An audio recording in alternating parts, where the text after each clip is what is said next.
Hello there, my name is Sixo, but more on that later, as now it's time for a Toy of the Week video. And today we're murmuring on about Minibots, as who doesn't love the little blighters, right? And that's even accounting for the fact that the original 1984 crew is a little bit boring. Well, why are you boring me? I'm right! Okay, hold on, I didn't really mean it. Although I will say that they're still not quite as enticing as the 1985 lineup in my book. I guess maybe it's because they're all a bit of a muchness. I mean, you've got Huffer, the grumpy truck, Gears, the grumpy truck, Brawn, the grumpy truck. Yes, I know he doesn't actually turn into a truck, but when you're 5 years old, it may as well be a truck, so just go with me on this and enjoy the intro, okay? Then you have Cliffjumper, the grumpy red car. Bit of variation there. Then Windcharger, another red car who is, I don't know, just sort of there, I suppose. Oh, and Bumblebee, who to his credit is a happy little soul and will remain as such forevermore, no matter how much the franchise evolves. Now, it's nice to know that some things are a bit of a constant, eh? I'm not an Autobot. Oh, yeah. Well, anyway, versus that lot, you have to take a step back and admire the comparative delights of the second wave roster, boasting a mix including a tank, a plane, a buggy, a hovercraft, and even the cutest little robot spaceship you ever did see.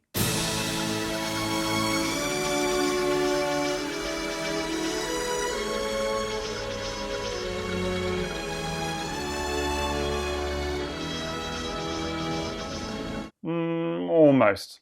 Regardless, I had in mind to do a spotlight on a Minibot character at some point anyway, but the final choice for today came down to a bit of a special request of sorts. So let's take a look at the one and only Generation 1 Beachcomber. Generation 1 Beachcomber was first released in 1985 as part of the second wave of Minibots in the original Transformers line. Despite his peaceful portrayal in the franchise's fiction, his alternate form is that of a Chenoweth Hellfire fast attack military dune buggy, although without any guns or other armament present. He's rocking a signature blue and grey colour scheme that sets him apart from a surprising number of other Autobots and looks positively charming overall. As a Minibot, Beachcomber is one of the tiniest standalone toys you'll find in Generation 1, but packs in a surprising amount of fun all the same. Despite his small size, the moulded detail on the rear engine is excellent, and he's even sporting features such as rubber tyres, although they can be prone to wear over time. Then there's the now iconic faction rub sign, with Beachcomber having been amongst the first waves of toys to be adorned with such a thing back in the 80s.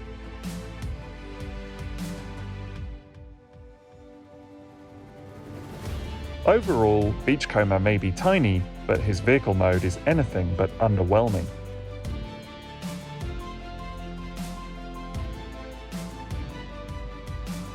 The transformation to robot mode is exceptionally easy, as you might expect, although does feature a little surprise along the way.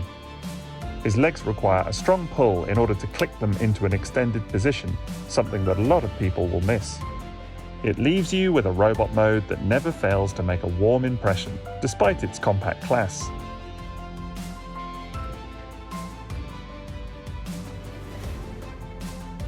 It's a simple affair overall, but features some nice proportions and a pleasing amount of detail in the sculpt.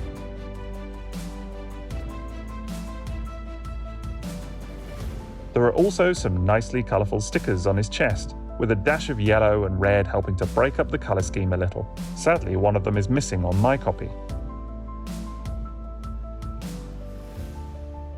His head sculpt is quite different to his animation portrayal, eschewing a more traditional face in favour of a mouthplate beneath a set of visored eyes.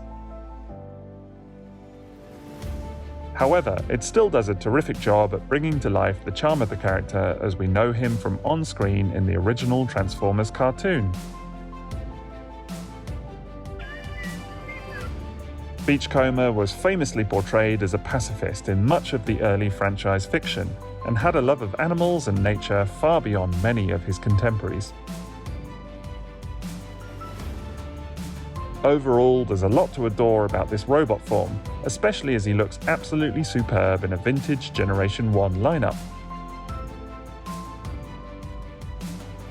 In an interesting twist, an early Takara toy catalogue featured a number of the 1985 Minibots in strange colours that were never actually released back in the 80s, with a red Beachcomber being a notable highlight.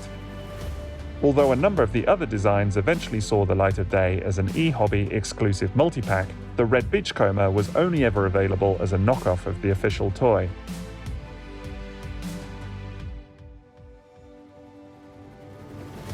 After the eHobby set were given names and identities in homage to a number of classic GoBots designs, a 2016 Transformers Collectors Club story finally christened the red Beachcomber in a similar fashion.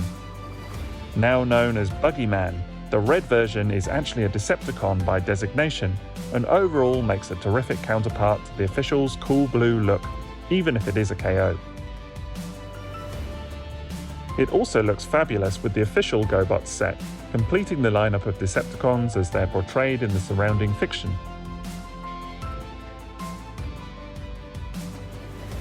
Of course, the mold was also reused in the Generation 2 era, being given a spanking new shiny green makeover to match the gaudy colour schemes of his teammates. It makes this rather familiar toy feel entirely new somehow, and sets it apart as one of the more extreme G2 makeovers, if anything. 2 official releases and a little-known KO are hardly enough for such a wonderful design, but whilst it may not be one of the most prolific of molds, there's still no doubting that Beachcomber is a marvellous Minibot indeed. So honestly, I think the 1985 Minibot roster might remain one of my favourite bits of Transformers through the years, and that's both in part down to the excellent toys they all received, but also the absolutely wacky adventures they all got up to in the cartoon. Now, I always appreciated the fact that a lot of the 85 recruits weren't your typical square-jawed, jock-type warrior heroes, but instead a bunch of scientists, architects, pacifists, and I don't know, I guess hard rock enthusiasts who just happened to have taken up arms against the evil forces of the Decepticons. It's all exceptionally wholesome, and I, for one, am here for it. So with that, a big thank you for watching, and don't forget to drop me a like if you enjoyed the video today, or even subscribe if you fancy a lot more of me rambling about robots. Quick final shout out to all my Patreon supporters too. Details are coming up at the end of the video. Otherwise, that's it from me, so enjoy the rest of your day. TTFN.